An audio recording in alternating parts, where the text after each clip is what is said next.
hello everybody. Give me 1 second.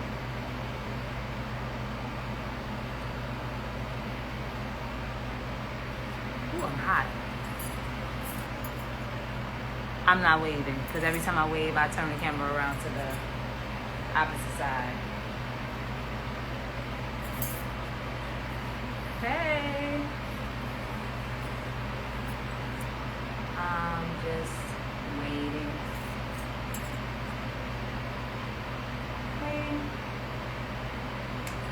Waiting for my guests.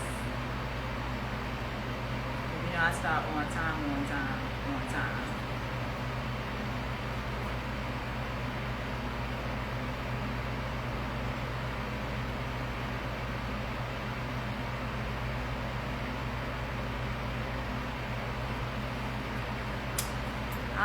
I've been advertising for it all week.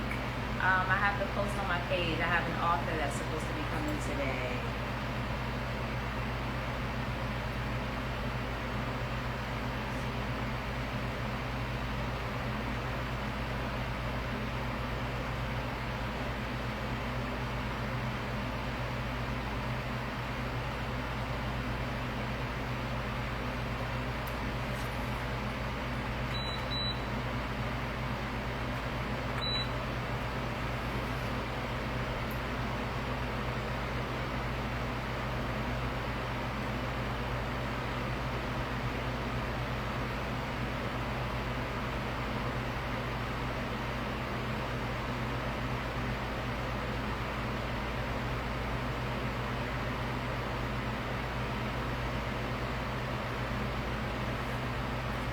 Hey! I'm so hot. I swear to God. Like, when outside really, truly opens up, I am going to be in the house because I've been wearing all my outside clothes in the house every Thursday. Anything that was a look, should have been a look, could have been a look, I've worn it inside the house. Everything. I've worn everything in the house. So I'm just going to give our guests like a couple more minutes before he shows up.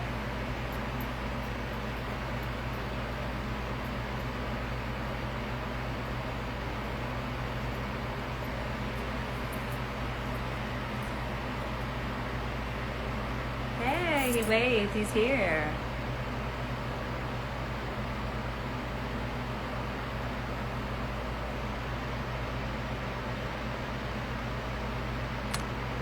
I hope it lets me add him to this.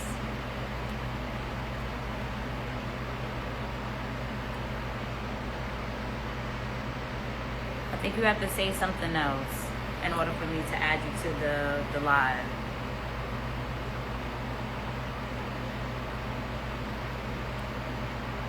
Say no.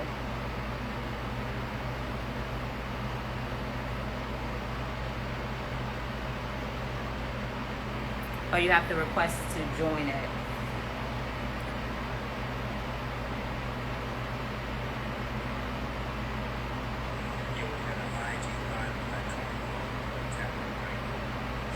Okay, red pill or the blue.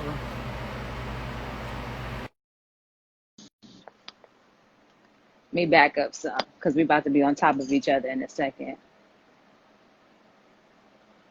Hello, how are you? What's happening? How are you doing? Ladies and gentlemen, welcome our guest, Enitan Bereola II, 3-time bestseller book author. I have my stuff What's here up? too. I have my books here. What? I have I this. think I got some joints right here too. Wait, I have digital copies. I have digital copies of these Yo. books. Let me tell Oh, you that's before we even get into it. Let me tell you what happened. So that's this love was a already. gift. This was a gift to me. Not this particular copy because I had to rebuy it. So I actually gave someone the book to read because I thought it was an awesome read. And then I also bought The Gray. That's also my son's name too. So I bought both of Your these son's books name and is Gray? yeah, his name is Gray, You got like the the illest name color. for a kid. Yo, like my wife and I thought about naming our first child Gray. We're like, it's too close to the brand, but no, I love that name. His name is Gray Styles. Last name Yo, is Styles. His name come is on. Gray Styles. I have a daughter and a son, and my son's name is Gray. And I He's read the already book. destined for everything, for all kinds of greatness. I named him after I read the book. Hmm. After I read the book. So he was born after the book. But I gave these out, and the person didn't return them. So yesterday I had to go on a wild goose chase to try to see if I can get the books back again. My local Barnes and Noble is closed due to COVID. So I had to Wow. go across town to another Barnes and Noble, and that Barnes and Noble was closed early due to COVID as well. So Amazon came in the clutch, and Barnes and Noble will be delivering my other copies. And hopefully, when the world opens up again and you have your first event, you will sign these copies, because these are I think this is the second or third copy of the book that I had to basically replace. So First I of was all, on a wild goose chase. can I say thank you so much from the depths of my soul? Thank you for the first, second, third, but for sure for like making sure you're super organized, you're on point, making sure that you had it, and going up in a pandemic, getting that book in your possession. And then I would love, I mean, I don't know if we're going to talk about this on this call, but I mean, on this IG Live, but I would love to go into detail about your thoughts about the gray. But anyway, how are Yes, you? yes. I'm doing good. How are you? It looks really sunny. Where are you located at? I'm currently in Florida. The sun is kind of hitting, you see it hitting my skin a little bit. You know, it's hitting, it's I'm originally from Florida. I'm from Jacksonville, Florida. okay, That's the okay. reason, but I reside in New York. I'm a New Yorker. I've been in New York for a You really long sound time. like you got the whole accent down. It sounds like you've I've been been here here for a long everywhere. time. No, Okay, I'm a New Yorker. I'm not. I don't okay. think I'm a transplant. I'm born. Well, I was born there, but bred here. So I'm definitely a New Yorker. New Yorker. How are you feeling due to the COVID? Like, how is Um, everything out there? I know it's really crazy out there. I was just talking to my wife about like, going back to school. You know what I'm saying? Hmm. It's I don't know, man. I really don't know. It's like all this conflicting information. It's like on one hand, you feel crazy about having your kids out so long, and you want to make sure that they're fed the way they need to be fed educationally. But until this thing figures itself out, you don't want to put them in jeopardy. And the information is so conflicting, and you want to kind of like rely on other states and wisdom and your spirit to make the right decision. So I don't know. It's a crazy time, and I think we really have to kind of rely on our own systems, like personal systems, not external government and all that. We got to like rely on our Right. tribe, our community, and our own education, right? Like we have to do our own research, and more importantly, like our own intuition and our own spirit. We got to really tap in and make the right decisions, make sound decisions. So I'm conflicted, honestly. I don't know. Like we're all itching to go out. The Right. numbers are spiking. Like the information, the reports are. Um, you can't trust. Look, they're saying like don't send information to the CDC, send it to the White House. It's crazy. Don't report the new cases. You know what I'm saying? So Hmm. um, it's It's a conflicting. lot. I think that it serves our best interest to like social distance and follow, because you can't really create any harmful impact by not taking the risk, right? Right. Like our children are young enough to where, as you can hear my son yelling, our children are young enough to where, like, at this point it's daycare. Right. It's like it's blocks and puzzles and colors, and you know what I mean, animals. Right. It's not essential. So I don't know. I don't know how I feel about it. It's definitely overwhelming. I think that the thing that kind of gets me the most is I have to stop myself and say, this is really happening. I It's think really that's the part. happening. Like, this is really, like, when it happened, we were like, oh, we got about to be a month. It should be over. Yeah, This should be cleared up. And then, like, now it's almost August, it's and it's happening. definitely still happening, and it's impacting a lot of different things. And I really don't know what is to come of all of this moving forward. Like, how is this affecting you creatively? Like, what does that do to you creatively? Like, is it putting you in a space where you're able to write or not write, or like what kind of space is it putting you in? I mean, before it all started, I started like writing 3 pages a day. You know what I Hmm. mean? Like just kind of challenging myself in a different way and just seeing what comes out on paper. And that was a cool experience. And then I came to a point where I was kind of creatively stifled because my time and my energy was really going toward, like internally the battle that you're facing. Right. Oh, and I think we all desire growth, and I got to a point where I felt like, I've grown, I've gone through certain things and I've grown and I'm happy where I am. And then this came, and initially we weren't impacted in any way, right? Like we were actually seeing more business. I have a creative agency as well. And we were seeing more business and more clients and things were fine. So we were like more concerned with what was happening outside until again, like it's not a month, it's not two, like this thing is here, it's happening. So that, Right. that realization and then this racial stuff comes to play, right? Just And another layer. it becomes like this spiritual warfare that you have to go internally and really challenge yourself. Because I didn't want to get into the mind frame and the mindset that like, this is the enemy, that's the enemy. Because I was starting to get a little bit, like Right. I'm already deeply ingrained. I've always Right. been, but I know how to kind of maneuver. But this just really put me in a different state, and I just had to like again confront myself, right? Like the confrontation with self is the hardest thing that I think we all encounter in this lifetime. One of the hardest things that we'll ever do, and I welcome it in the sense that I think everything happens for us and not to us, and I also believe that it's an opportunity. Like what looks like destruction is actually construction. I think what we're seeing is restoration. Yes. Looks crazy. Right. And you can't tell when something's being built or destroyed when it's in its beginning stages, right? Like a home or architecture, like you can't tell if something's being built up or torn down. But I think this is restoration we're experiencing, and the word that resonates with my spirit is endure. Like we have to endure. Like the story is already written, the war is already won. Like we are the victors. We just have to endure. Yes, it's definitely uplifting at this time. I think the earth needed a rest. I think anybody, like the earth needed a rest. Like the water got clearer and geese were like, it's just like a spiritual warfare that's really truly happening, even though there's like this flu that is taking people out. It's a cold, but it's wiping people completely out, and it's making you kind of just look at life in a different lens. Like I just had my son and I had my daughter in here, and it was like overwhelming.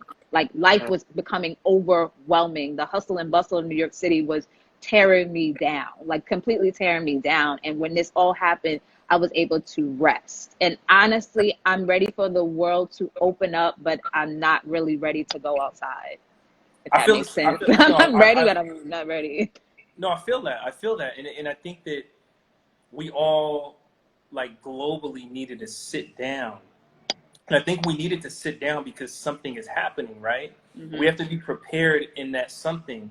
And some of us make the intentional decision to sit down, and some of us have to be sat down, right? Right. And, like 3-4 years ago, I made the intentional decision to self-quarantine and get my ish together. Like I knew after I wrote The Gray, I knew that something was stirring inside of me that was causing this dissonance. Mm-hmm. And I went through this period of like a depression state, because I was taking on so much. And a lot of revelation that people are feeling now in this quarantine, I felt then. Right. So I was able to experience what I know a lot of people are experiencing now then. And I'm glad because I wasn't forced into it. Like I was somewhat prepared mm-hmm. for this. My spirit was. Right. So I'm able to like at least identify and go through every day and go through my emotional my feelings by the day, because I've had like maybe 3-4 times where I was just like, man, this like really accepting what's happening. This is crazy. You know what I mean? Like really digesting it and allowing it to like seeing it for what it is, and having my I guess tug of war with that for that moment, and then the next morning being able to be clear and be still. Right? Like not having that dwell. So it's been an interesting period of growth, because I think sometimes like when you heal, right? When you do the work to heal and when you do the work to grow, you feel mm-hmm. like there's a point that's it. Like you've done the healing. Right. Healing and growth is like in a lifelong journey. It's a commitment. It's not something that you can just do and just stop. It's something that you have to continue to go through, like therapy, or, I guess AA. Like people think you can go to AA. AA is a continuous journey. That's why Yes. they call it a journey. It's a life journey because we're always going to be healing from past traumas, current traumas, Yeah. constantly evolving. Because we, as long as you're breathing, we're always going to have to be evolving, healing, Yeah. continuously spiritually cleansing ourselves. So I wanted to jump into the first book that you wrote, Okay. Bereola-esque. So what inspired that? Because it's definitely like an etiquette book for for men. It's for men, right? I mean, Yeah, I mean, I read it, but it's for men. essentially, right? But a woman can read it and learn what she should expect, right? Right. But it was written for men because it didn't exist. It was something that didn't exist that I was always looking for, and it didn't exist for somebody like me, Okay. right? Like it existed for the white 30-something-year-old man who wanted to learn how to be a gentleman and wanted to like learn how to how to take care of his grooming and his hair, but it didn't. Nothing ever spoke to a brother like me, and if it didn't speak to me, I know it didn't speak to the vast majority of the culture.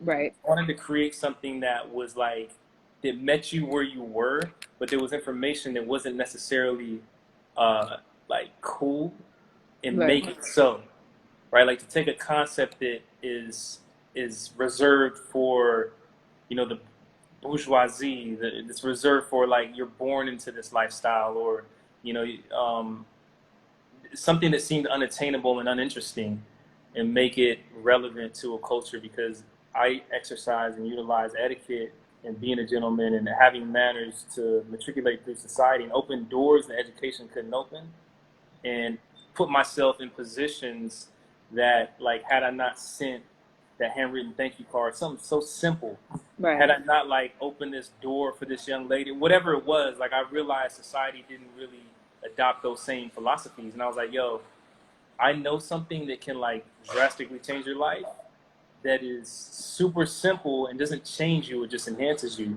My whole goal wasn't to try to like change people, but to add to them. And through adding to them and providing value, they change for themselves, right? They make the decision to change on their own. So it really meets you exactly where you are, whether you practice this lifestyle already, whether you're Mm-hmm. like a suited and booted gentleman and you already live that life, you're about that life. There's still concepts in here that you can learn from. But if you have no idea about etiquette, and you think etiquette's like, you don't even know what it is, you think it's like tableware or something, dinnerware, Right. like it teaches you the whole process without it being like over your head and feeling like it's unattainable, and it lets you know that, yo, it's not about what you adorn yourself in. It's not about being stiff and wearing the bow tie. It's really about your character and governing relationships. So there's this misconception that if you are a gentleman, you're corny. Like it's like Right. either you're cool or you're corny. Like there's really no middle ground. And I think a lot of women want a man with, swag. But I think being a gentleman is actually pretty cool because it's something that you really don't see too often. Like a man with manners. People have some manners, but not overall manners, if that makes sense. Like some people know how to do certain things, but it's still a little bit rough around the edges. Like you may open the door, but you might still chew with your mouth open. Like you understand what Yeah. I'm saying? Like there are guys out here have some manners, but not.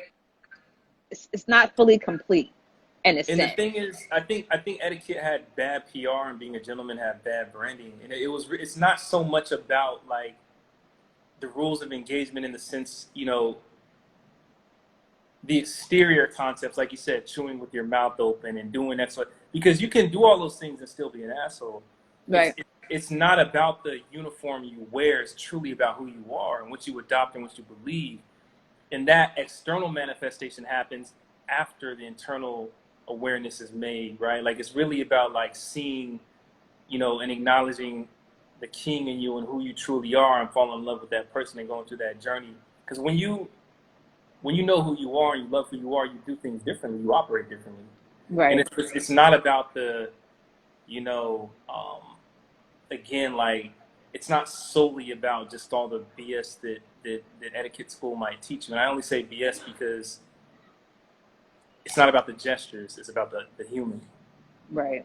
And not just this human, but also others, right? Like, it's more of a deeper conversation. And as the books, I guess as the books came out, like the conversation got deeper, right? Bereola-esque was definitely surfaced. There were a few chapters that, touched a little bit and nudged a little bit. Gentlewoman got a little bit kind of, a little bit in the skin, and then the gray went totally deep, like uncomfortably deep. This book right here, I can say that I read this book in maybe like a day and a half. And I haven't read a book like this that fast since, I don't know, maybe like a little girl in school, like reading a Wow. little chapter book. I often read books and then I think I have adult ADHD, seriously, because like I'll start reading it and then like I'll forget where I was at, and then I'll go back and I'll seem to be at page like 19 for like a week or two, and then I'll put it down, then I'll see another book that I want to read and I'll start reading the next book. But this was something that I just didn't put down. And I didn't feel uncomfortable reading it, even though it was written by a man, because it had female contributors to it. There were women that contributed to this book, and so it that spoke was volumes. for you to be able to receive the information. The fact that Well, I was very more interested because a man wrote the book for women. It was interesting to see what your perspective was, but it was definitely, it was insightful, to say the least. Like, it was very insightful. Like, this, it seemed like we were having a conversation. Like, as we're talking right now, the book was written like you were talking to me, and it didn't come out. It wasn't like, this is what you should do, this is what you should do, you shouldn't do that. It wasn't like that. It was very gentle. Like, it was a very gentle book. Like, listen up, ladies. This is me talking to you. This is how this should be done. This is like, basically, love yourself just a little bit more self-awareness. It just was like a little Bible almost. Like, all the little details in the book and all the stories about, women who were on this journey of life and love and relationships, and just, this was definitely one of these good books, and maybe that's why I haven't gotten it back. No, you're not. First of all, I want to say that it was written. Thank you, first of all, and then secondly, it was written intentionally. Every point you hit, that I was very thoughtful and intentional about you being able to receive it that way. And I say you because every time I hear how a reader responds to that book in particular, it tells me more about them than anything, because I segmented it and wrote it for different. There's a different psychology behind it. Mm-hmm. It's really telling me about the profile of the person, and there's I have them segmented into different places, right? Right. And the way that you receive it tells me exactly who you are. Because there's some women who may have been offended by the title, right? Not by the title, but the subtitle. Not gentlewoman etiquette for a lady, that's fine, but then comma from a gentleman, that's kind of like, and the women who read that and then have something to say in the positive, it tells me something about them as well. So there's a whole undertone of like psychology and almost like a social, I don't know, like, what is the word I'm looking for? Experiment, a social experiment that I was doing that's just for me, that tells me so much about the reader. So I appreciate that response. I really do. It was gentle. It was very gentle, the way that the book was written. It was written like, it was more eye-opening. It was insightful. Like, it makes you want to inquire about the author and say, okay, well, who is this guy that wrote this, this carefully written book? It seemed very careful, like you took your time, and the fact that you inputted what other people had to say. There were quotes inside this book. It means you took your time on it. It wasn't like your own thoughts and ideas about what women should be and how they should carry themselves. It was very detailed. So how could you not appreciate it? I mean, I'm somebody who, like, if you say the wrong thing to me, I will take offense to it and be like, okay, no, that's not how that's supposed to go. No, that's not it. But I didn't feel that way. I didn't feel like it was like, I honestly, I really didn't feel that way at all. So I'm happy that I have the book again. No, that's love. Jim P. Sag said, it's you who didn't give the book back. So I think it's like a conversation about like somebody stole the book, blah, blah, blah. But I will say, you're not the first at all person to say that they lent the book out and didn't get it back. That's happened a lot. I've heard of people who this young lady got her car broken into, and somebody stole the.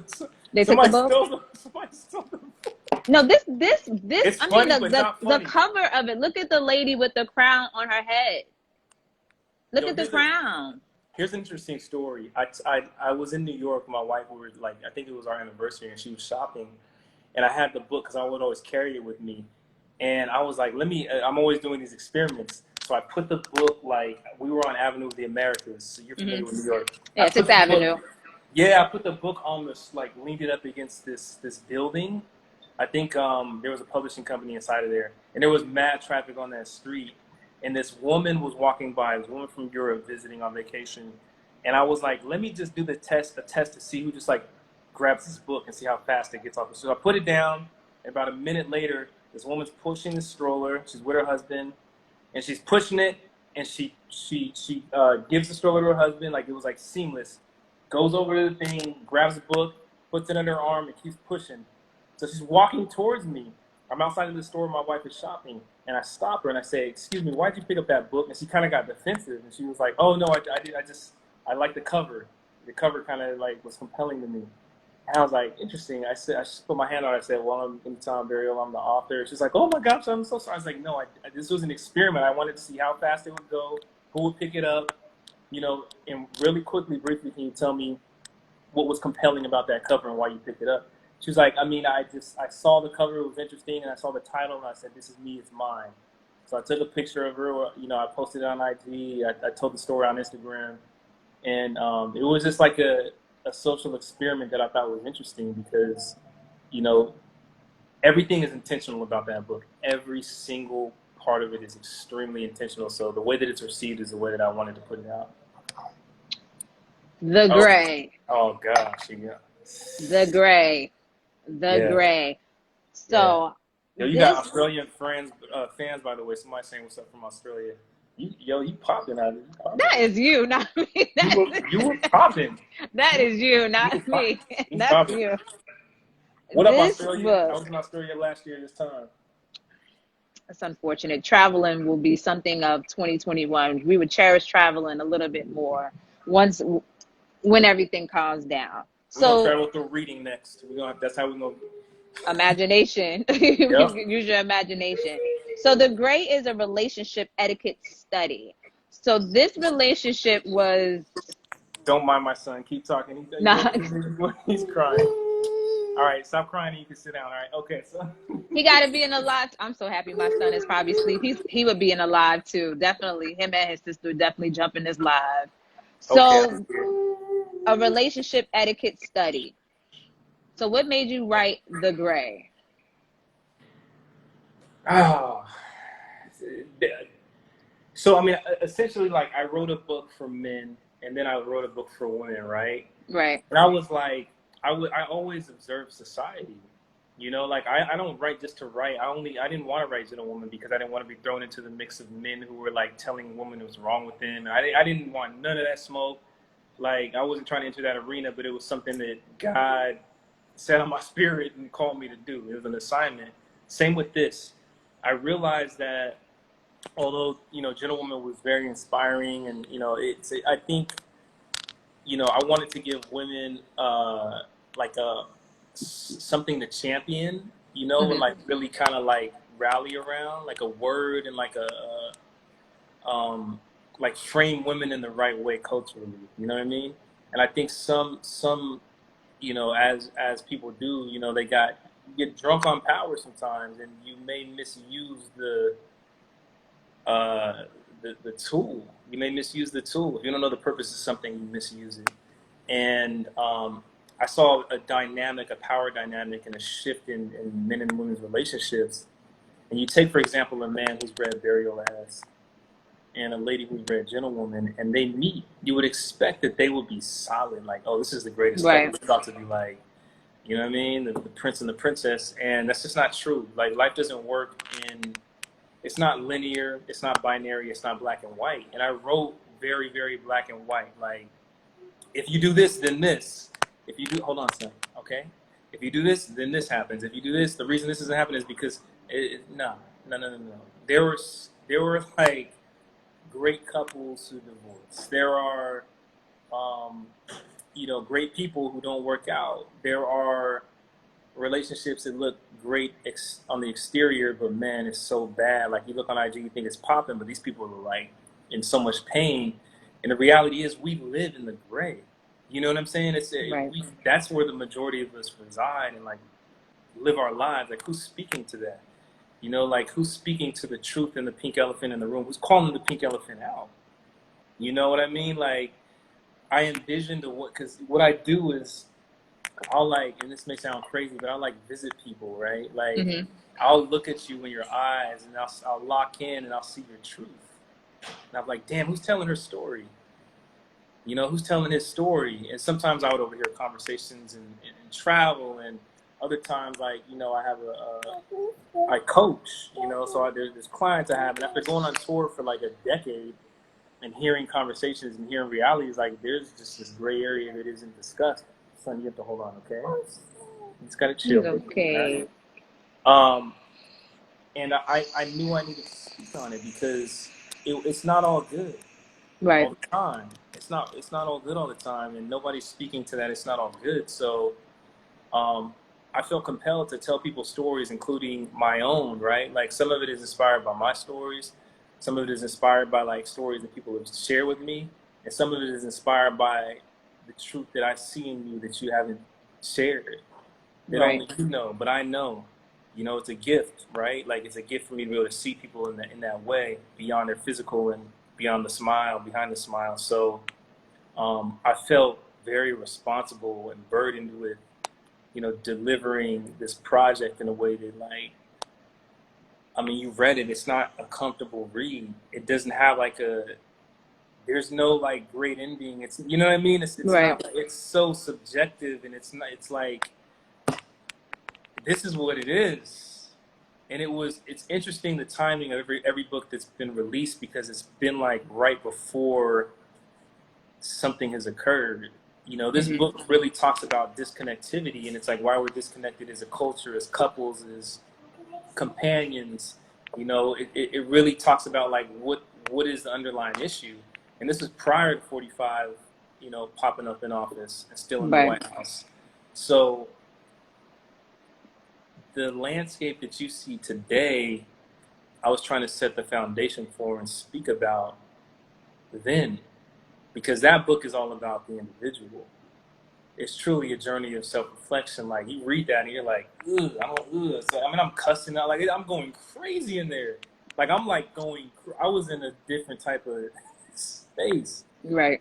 Like, I'm going crazy and I'm saying whatever I want, you know what I mean? And it's like, my parents read it, and, you know, like, I remember my dad told me, you know, he was like, when he read Bereola, he was like, yeah, it's interesting. He's like, harsh, he's Nigerian, you know, it's interesting. When he read The Great, he was like, oh, this is the one, son, this is amazing. I mean, not The Great, Gentlewoman. And he read The Great. I was like, have you ever said anything about the book? He was like, I read it. That's all he said. I was like, because I was going crazy in there. So is this book written to have this uncomfortable conversation? Yes. It's so that we can have the uncomfortable conversations that needs to be had, because we can always talk about the great things, but can we talk about the things that makes us uncomfortable? Yes, and that's where truth lies. Like, it's in between that space, right? In between the black and white is the gray, and you can't ignore it. A lot of people go ignoring that and they die with it. And it's just like, it's unhealthy because, you know, like, there's so much to say about the gray. It's undefined. It's like, it's not fully formed. It's like, you know, there's so much to say about it. And I really dove in and I really tried to give it its just due, and, you know, discuss things and create scenarios and depict situations that you will relate to in some way. You know what I mean? Like, I had an issue like getting it past publishing at one point because there's a rape scene in there. Right. You know what I'm saying? And it's actually, as crazy as it sounds, it's described tastefully and poetically, but it's still rape. You know what I'm saying? And you can't really write about that type of stuff. But you know how many women and men have experienced that. You know what I mean? So the things that we're not allowed to discuss on primetime television and, you know, in all these spaces, I wanted to create a space. And we created an entire tour that toured for like 2.5 years. Right. Internationally, every single location was sold out. Exhibit Gray.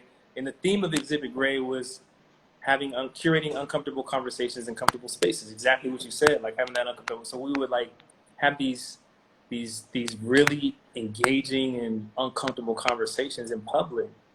You know what I mean? And it was like super healing and super amazing, and it really precedes the current time that we're in. And it's interesting the way that God speaks to me and allows me to create art that is like necessary before the thing happens. So you're before your time.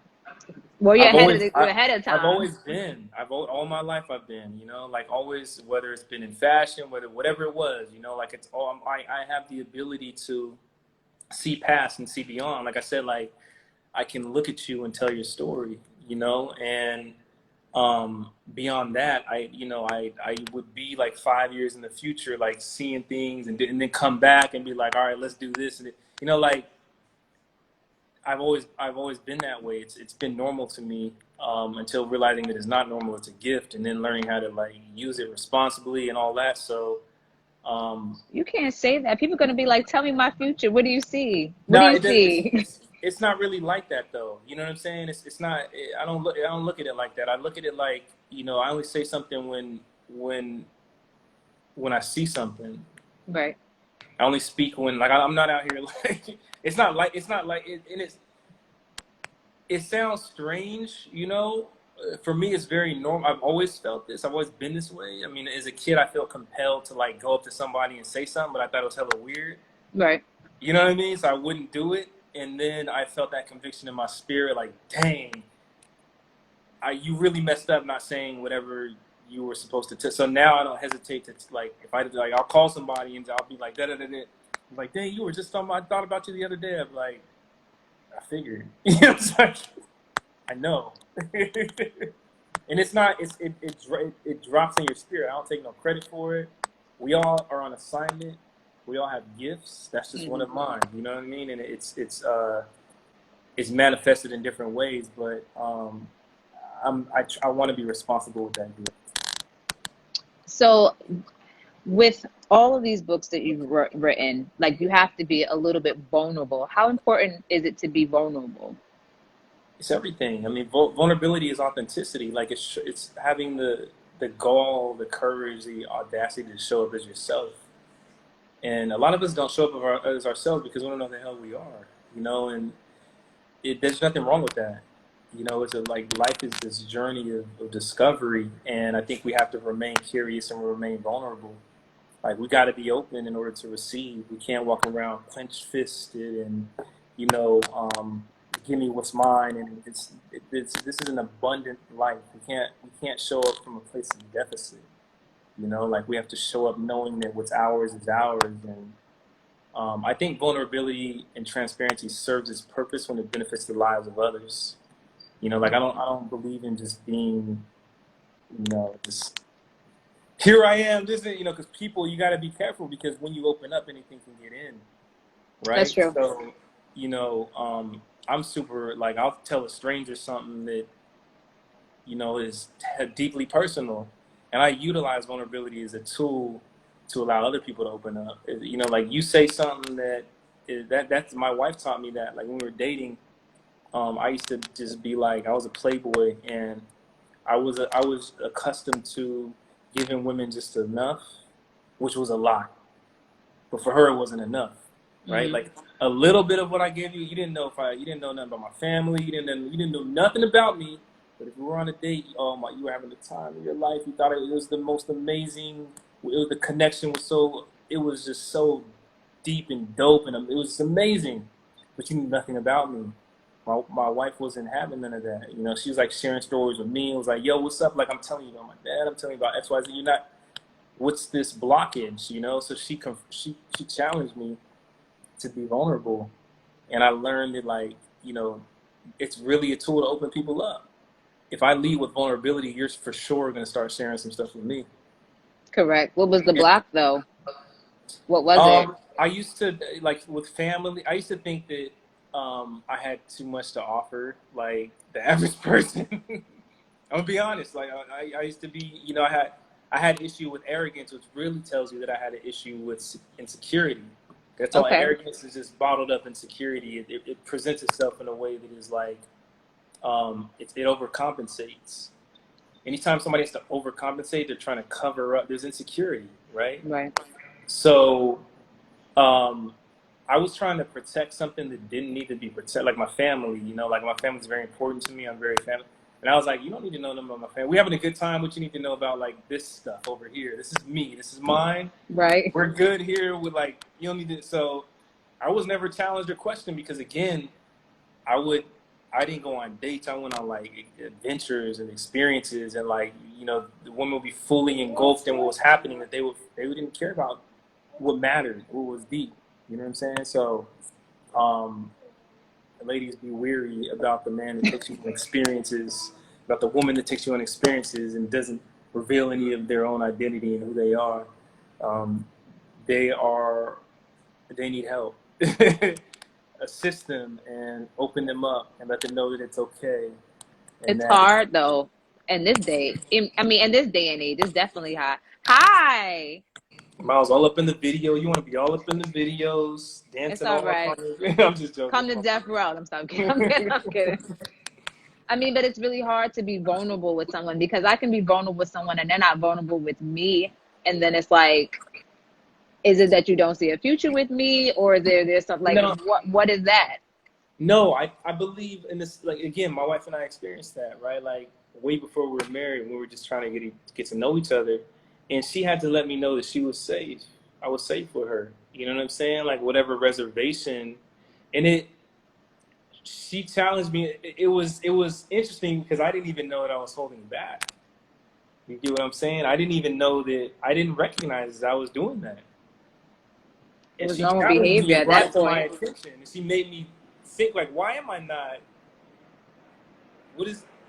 Why? She's right. Like, why am I not sharing about my dad and our royal heritage and my family and my sister and my brother? Like, why? Like, she's amazing. Why wouldn't you share these things? So, I think that now a lot of women don't like hearing this, but first of all, y'all are smarter than us. You have a threshold that is greater than ours. You're more responsive to your emotions than we are and accepting of them and understand the power in them. And we tend to suppress our emotions. And women often have opportunities to teach men. And I've learned that a lot of what I'm seeing, it's like, I'm not your mom. I'm not going to teach you anything. Like, either you come to the table ready or, like, you know what I mean? Like, that's it. I'm guilty of that. I understand that, right? I understand the idea that, not the idea, but the truth, the fact of the matter that, it sucks to have to raise a boy twice. You know what I'm saying? Whether you're a mother or a girlfriend or a wife. Like, women have this amazing unicorn-like ability to raise a boy twice. And it's not their responsibility. But I think it's important to note within a relationship that the whole purpose of a relationship is, whether it's platonic, whether it's romantic, it's like relationships reflect us. They allow us to see ourselves. And when you help me see who I am, it inspires me and enables me to grow, to change, to become better. The choice is always the individuals on whether or not they're going to grow, whether or not they're going to change. But it's great to have that opportunity presented and to be challenged in that way. And I know that women can grow men and men can grow women, and together we can grow. And I know that the purpose of a relationship, again, regardless of the relationship, my son and I, our relationship, like, this is my mirror, right? Like, if I'm impatient and I'm yelling and I'm like, why am I yelling at a 4-year-old who's doing what a 4-year-old does? Is supposed to do. He's teaching me, he's showing me, he's revealing to me that I need to work on my patience. He's revealing to me all of these things. And I have the opportunity to either resist it or lean into it. And when I resist it, I am hindering my growth. And I'm missing the whole point of it all, right? Like, I'm missing the whole thing, like this symbiotic relationship, this thing in life that we experience, this journey that we go on. It can be so amazing if we see it for what it is, if our perspective is shifted. Right. Or I can wallow in the misery of, damn, I gotta do this. Oh, this kid's getting on my nerves. Man, I go do this. Don't stop doing that. Why you? I could be begrudging about the entire experience and miss the whole point. Or I can be like, wow, what an opportunity this is to grow to grow a child, to grow a grown man and to grow a child, and for us to grow together. You know, like he's here to teach me so much, and I'm here to do the same. And if I resist that and just act like the parent, if I resist that and just act like the husband or the boyfriend or whatever, I miss the whole boat. So I think, you know, when you're in a situation that you can't open a man up and you feel like he's not, if you're with somebody, man or woman, whatever, if you're with somebody and I don't say whatever. first of all, if you're with somebody, that should be very telling. That's the beginning of the story. Like, for you to even be with somebody says a lot. Right. So why are you even with them? All right, I need you to go over here, okay? Go over here and sit on the couch. Why are you even with them? Before you go in there and challenge anything they're doing, what they're doing wrong, answer that question first. Right. And see what comes back. Because if you discover that you're with them for them to provide you something that you're missing, let's start all over and let's hey, you know what? Let's take a break. I need to get myself together, because that's not why you get with somebody. To allow for them to give you something that nothing's missing and you have everything you need. You just gotta rediscover it. Right. So, Miles, I need you to sit down, son. All right? Okay? That's the last time I'll say it. Y'all getting the real deal, dealy. So, when an issue arises in a relationship, if you're in the relationship, I'm automatically assuming that you've made a wise decision and you see greatness in somebody. You have to have the patience and the wherewithal for that greatness to show up in his life and in your life. It's her life and your life. You have to have the patience, right? Now, you certainly want to make sure that you set parameters and boundaries and a clock. Like, all right, by this time, if you ain't got it together, I'm out. Right. And keep that person on pace and manage the expectations. But I think it's foolish to like leave because X wasn't checked off, because he didn't come to the table with that, because that's foolish. That's not the way life works. You got to be willing to grow somebody, but they have to be growing you as well. It has to be symbiotic. So it's important to be patient in situations that like you got somebody that's super dope. And I hate the word potential because it feels so yucky. It feels so icky. Like, oh, you got potential and people misuse it and abuse it. But I believe you if you tell me, like, this is my boyfriend, this is my man, this is the guy I'm seeing, this guy I'm interested in. I believe you. I believe that you've done the work. I might be naive because a lot of people haven't. I believe you've done the work. I believe that you have filtered through, and this person meets bare minimum requirements, not preferences, but standards for you. And they're so dope, but they're also human. Right. But you're willing to work within their humanity and be patient because you see that king in him, right? And again, that doesn't mean that you're going to deal with a bunch of BS. There, you see the progress as well. But I think that, we have opportunities in relationships to teach each other. And we really got to be willing to teach each other, man. We ain't coming to the freaking table all together. We're not all together. We come from different, like, you got to, somebody got daddy issues, somebody didn't have that growing up. We didn't see that. We had this happen. We got stuff going on. We come into relationships with baggage. It's not your responsibility to allow them to just unload. But once you decide that this is your person, you're deciding that this is your person. And you're going to be with them and you're going to see them through some things. And they're going to do the same thing for you. Usually I ask people to drop a gem, but you drop so many gems. The comment section is going crazy underneath here. Everyone is going insane underneath there. I usually say, hey, there's a gem you could leave. You left so many gems. Like, everything you just said, every point hit me personally, and I know it affected everybody that's in the comment section. What else are you working on? Oh, man. I'm working on a book called Black Dad. Really? Yes, because I think we're framed wrong. Like, if I'm out with I'm not out, But if I were out with my daughter, who's 4 months old, I know there's gonna be, Congratulations. thank you so much. I know there's gonna be somebody that's like, oh my gosh, that's amazing, and clap. But if a woman is out with her daughter or her son, somebody, especially a black woman, they'll be like, where's the dad? They're gonna be thinking that, like, where's the father? Why are we unicorns? Because we're raising our kids. Like this, people feel like black fathers are like this anomaly and this. I know so many great black dads, and the PR and the branding and the marketing has been like, um, I don't know my dad, and that's a true story. But there is another side, and there's alternate stories, right? And especially in this generation, those who grew up in that way, they're fixing the problem. They're an improvement on the model. And I want to reframe and highlight fatherhood, period, but certainly diving into black fatherhood because it's a different spectrum, it's a different perspective. And there's a lot to learn. There's a lot that I've been learning. And there's a lot that we can learn societally and socially. And I want to make sure that that information is curated by somebody that's going to be responsible and thoughtful with it.